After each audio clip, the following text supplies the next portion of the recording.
ẹ ǹlẹ́ ẹ̀yin èèyàn wa o, ẹ tún káàbọ̀ sórí ìkànnì yìí lẹ́yìn ìtàgé níbi tá a ti ń ṣe àtúpalẹ̀ sinimá fún yín. Yorùbá movie review ní bíbá yìí wà fún lẹ́yìn ìtàgé. Tẹ́ni bá jẹ́ ìgbà àkọ́kọ́ yín tẹ́yìn kọ́kọ́ ń bá ìkànnì yìí pàdé, nǹkan tẹ́ni láti ṣe ni pé kẹ́ ẹ bá wa hit subscribe button yẹn. Ẹ̀yin náà subscribe sí bíbá yìí kẹ́ ẹ di kan lára àwọn èèyàn wa.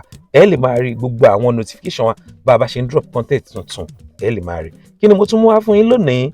Mopélọ́lá Àríjàgbá látọwọ́ Dámilọ́lá Òní. Mopélọ́lá Àríjàgbá tí ń ṣò lórí the Damilola Oni TV. Ẹ̀yin náà lọ wo sinimá Yorùbá leléyìí, ó kún fún kìkì ẹ̀kọ́, ọgbọ́n, ìmọ̀ àti òye. Mopélọ́lá Àríjàgbá is a deeply rooted Yoruba drama that blends family tension, legal structure, spirituality, and traditional mysticism into one emotional charged narrative released on the Damilola Oni TV. The film leans heavily on moral questions and spiritual accountability, very much in the classic Yoruba storytelling tradition. Ẹ̀yin náà lọ wò lónìí kẹ́ ẹ mọ bó ṣe dùn tó.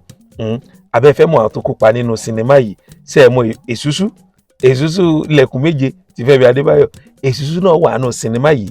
Habeeb Alagbe, Tunde Aderinoye, wọ́n patú méje èyí tó dẹ̀ ń pa nínú igbó nínú iṣẹ́ yìí. Ẹ̀yin náà lọ wò Mopélọ́lá Àríjàgbá, ó ti ń ṣò lórí the Damilola Oni TV. Àwọn èèyàn kan wá sọ pé ó yẹ kí part 2 iṣẹ́ yìí wà, àbí kò yẹ kí part 2 ẹ̀ wà ní. Àwa náà ń wò pé ó yẹ kó wà àbí kò yẹ kó sí. Kí nìkan tẹ́yìn rò? Tẹ́ ẹ̀ báyìí tí ìwo Mopélọ́lá Àríjàgbá, ẹ lọ wò lónìí lórí the Damilola Oni TV. Tẹ́ ẹ bá tún rí wò ń bò míì, ẹ̀dá sinimá ni, ìyẹn ò dẹ̀ yẹ kó máa rí bẹ́ẹ̀. Damilola Oni fakọyọ nínú sinimá yìí, Mopélọ́lá Àríjàgbá. Òun àti Digboluja gbéná ojú ra wọn, ṣùgbọ́n gbẹ̀yìn tẹ́yìn náà bá lọ wò lẹ máa mọ nǹkan tó ṣẹlẹ̀. Ẹ máa lọ sórí the Damilola Oni TV lónìí kẹ́ ẹ lọ wo Mopélọ́lá Àríjàgbá. Tẹ́ ẹ bá ti wò tán, ẹ padà wá síbí báyìí kẹ́ ẹ wá fi review ti yín lẹ̀ ní under comment section. Ẹ má gbàgbé o láti bá wa share ìkànnì yìí, kẹ́ ẹ sọ fún ẹbí, ará àti ọ̀rẹ́ pé bíbá yìí ni wọ́n ti ń ṣe kíni, wọ́n ti ń review sinimá Yorùbá tó jẹ́ pé ẹ máa wò tẹ́ ẹ máa gbádùn dáadáa. Kí n tó lọ jẹ́ kí n tún sáré sọ kíní kan lédè òyìnbó.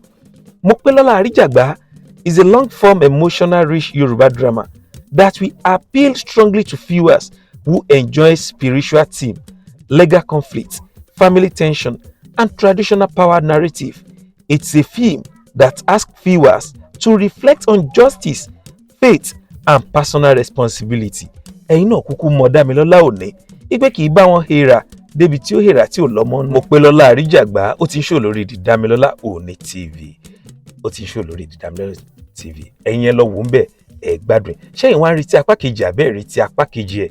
Tẹ́ ẹ bá ń retí apá kejì, ẹ kọ sí comment section. Tẹ́ ẹ bá èdè tí ìwò tẹ́lẹ̀, ẹ lọ wò. Tẹ́ ẹ bá ti wá wò tán, ẹ padà wá sí bíbáyìí kẹ́ ẹ wá comment fún mi, kẹ́ ẹ wá sọ review yín fún mi nípa sinimá yìí. Ṣùgbọ́n mo gbà pé ẹ̀yin gan máa ṣe kíni, ẹ máa like tẹ́ ẹ bá ti wò. Ẹ ṣé gan nítorí pé ẹ ń tẹ̀lé lẹ́yìn ìtàgé. Thank you so much. God bless you. Amen.